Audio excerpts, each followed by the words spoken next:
no, this is a man. A He's man. Fluffy, and there is my other assistant, Richard. Oh, isn't that so adorable? It's absolutely and very professional. Richard is a very German Wagner specialist. Yeah. Has had 22 years of experience, which he's now sharing with Fluffner. Oh, Fluffner, what a great name. How did you come up with that name?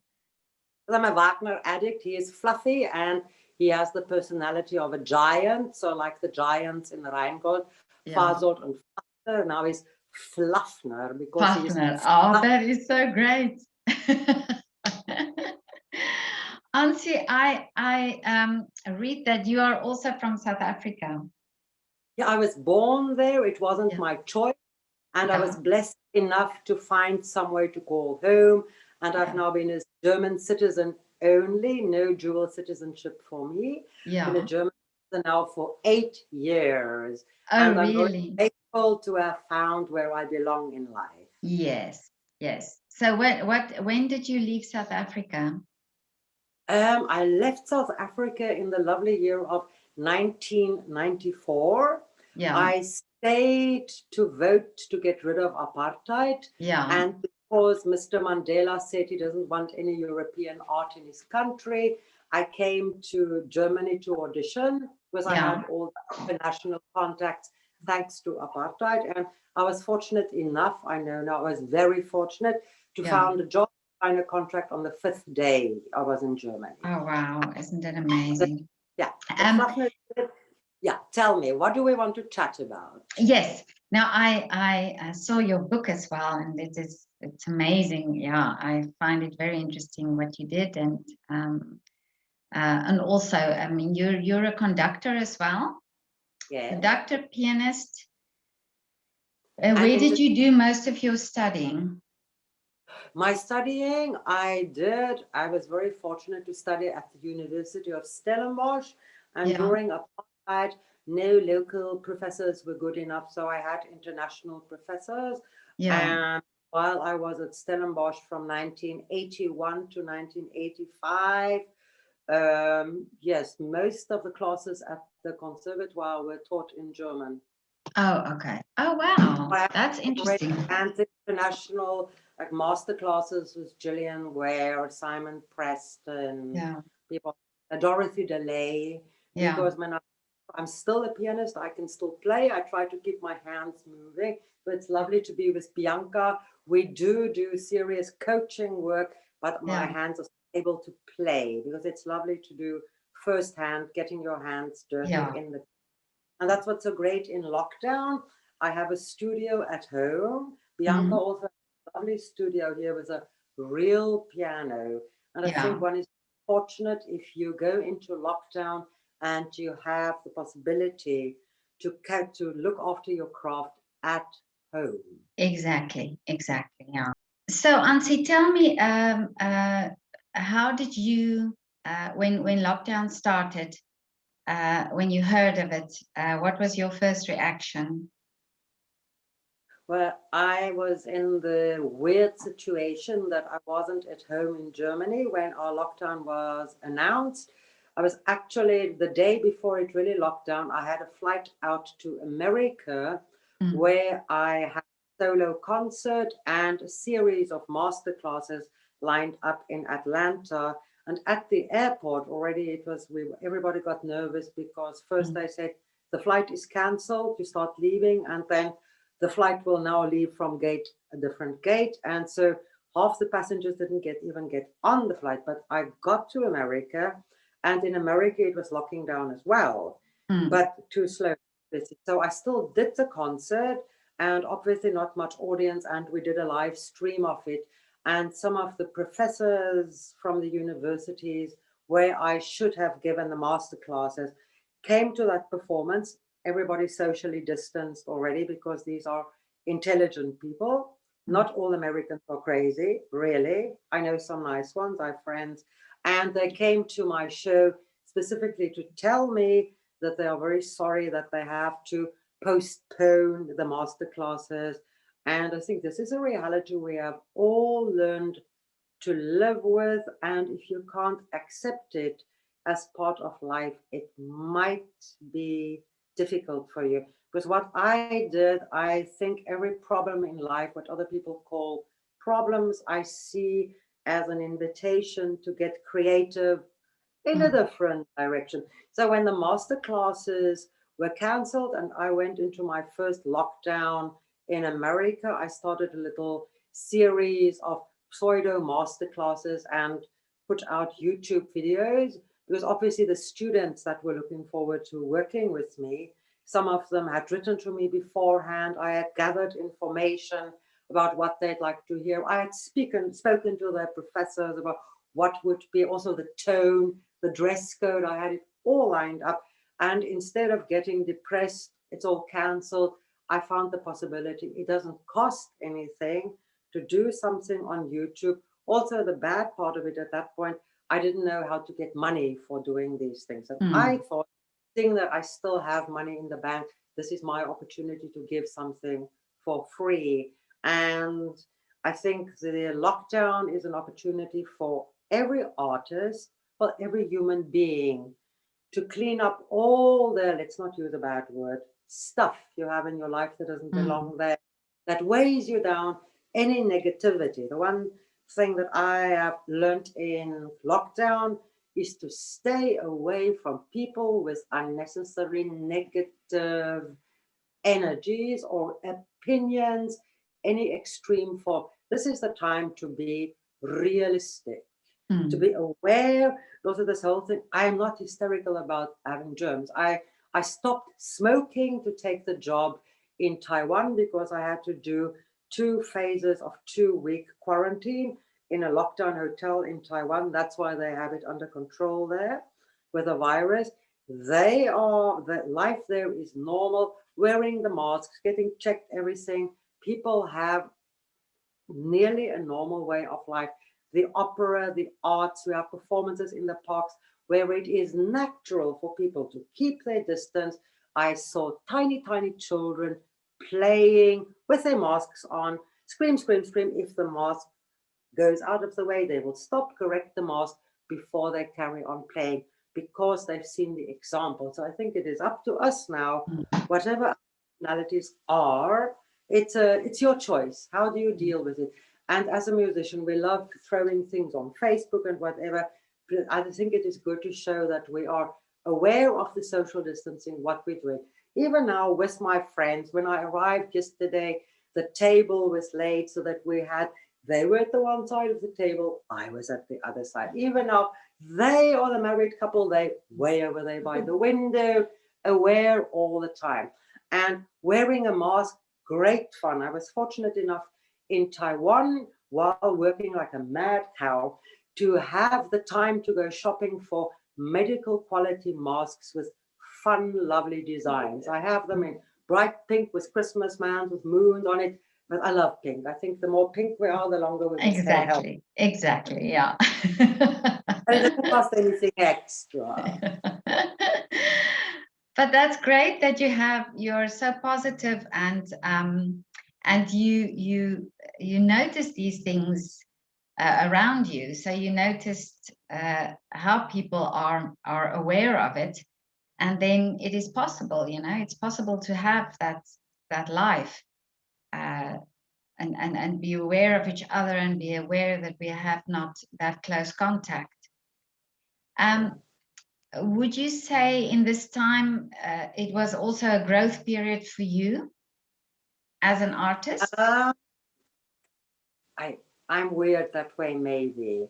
I don't think being an artist is not really growing. It's a matter of focusing your life, making whatever you do finer. This, for me, some people see it as growth, but it's like for me in nature, these trees that grow bigger and bigger and bigger, there's a simplicity that's growing. It's for me discovering the honesty, and also seeing that we don't get to perform often enough.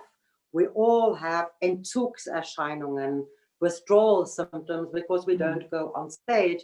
This gives me the time every day to question myself, do I really want to be a musician? And still the answer for me is a resounding yes. Also now having the luxury to be with a colleague that I've known some time, who've grown to be, she's going to be a friend of mine. And yeah, it's just the choices at the moment. And everybody, you have the choice how you see what is happening to us. Obviously, with me, I am realistic. We don't know how long this is going to last. Maybe I will start driving a tram or something. If that is the next thing to do. If I should notice that the quality of my work isn't good enough anymore, or I don't have the natural need to perform, I will find I can clean the streets in Hanover when it is absolutely fantastic. I could do a job controlling the masks of people, giving them huge fines for not wearing their mask. I'm open to that if need be. And I think that's at the moment, every day one faces the question, it's not the end of the world, but also I am not a spring chicken anymore, which I love. And assuming that I will live to 110, I'm halfway in my life now. And I'm ready for all the changes. And I know the reality. It's not that I am a happy-go-lucky, fluffy puppy about love. And death, I had a lovely opportunity when I was with my friend in America in October as well, that a dear friend of hers passed away, not even of corona, and I helped her with the death duties. She used to be a singer as well. I could play for her at home. She had an instrument to put her mind to rest, and I could do the physical helping, cleaning out stuff. That's at the moment our priorities. Also, being a musician or an artist, you communicate with people, and if you can't communicate honestly, whatever you do, whether you do music or you write, I don't think we should be in the job at all. And at the moment, we have the luxury of time to get to know ourselves. Yes. Next, it's already 13 minutes past, so we're standing in the queue. So but you also, it's such an interesting conversation that I don't want you to rush. But I find your outlook amazing. And I was wondering if you think, as an artist, that artists feel that they are not valued at the moment because they don't get the feedback from the audience where you normally get the feedback from the audience, from the applause, that maybe that could be a way of not feeling valued or not feeling what you're doing is it's a matter of opinion, but I really think as a performer, if you need the audience to give you applause for what you should be offering them in all honesty, without going all esoteric, I think you're in the wrong job. Okay. And this is obviously we enjoy the applause. Although when I work and I rehearse, I don't applaud myself. I train like mad. So I may perform for the audience. And I think performers, musicians, it is part of everyday life. But I think at the moment, especially, if one needs feedback, we have good internet, you can speak to a colleague, we have these Zoom meetings. And also if you put videos or things online, you can get the virtual applause, the virtual feedback. I think for us musicians, it's important at the moment, especially, to make it very clear that applause from the audience is something you do not take for granted. If we do get live applause, again, it is fantastic, but I am of the opinion that is not why you should go on stage. It's not applause. Yeah. I think a little bit of humility might help one stay a better performer, artist, communicate. But I also I saw on your Facebook that you are so creative and how you make your videos, about your quarantine, because you've been in quarantine as well for how long was that? 4 times last year. Oh, really? 4 times 2 weeks last year. The last quarantine went into 2021. Wow, and you were all on your own. Quarantine, write to me. I have suggestions how to enjoy it. Oh, okay. Legally. Okay, so were you, and you were on your own? Absolutely. And twice in Germany, twice in Taiwan. And in Germany, both times it was by choice, because flying, I am sorry. Oh, let me specifically say Turkish Airlines, stay away from that. I chose to go into quarantine because of the people not wearing masks on the plane, boarding people on me. I whacked people with my bag aggressively. And when they said, "Was machen Sie denn da? Social distancing." I got very loud. Sorry, Fluffner, that's not very nice. I aggressively had to fight for my social distancing. And that's why I chose to do the 2 weeks quarantine. And we are in Germany, for pity's sake. I could have anything I wanted delivered to my door. I have dear friends who, before I came back, every time put stuff in my fridge, put new That's flowers. wonderful. They even decorated my balcony to Oh, say, wow. welcome home. Oh, So, that's wonderful. You have very good friends. yes, and I am very grateful for the friends. And now we have the opportunity, also this luxury of the time. If you miss your friends, you make an appointment with them for a nice long Skype or any form of video call on all different time zones.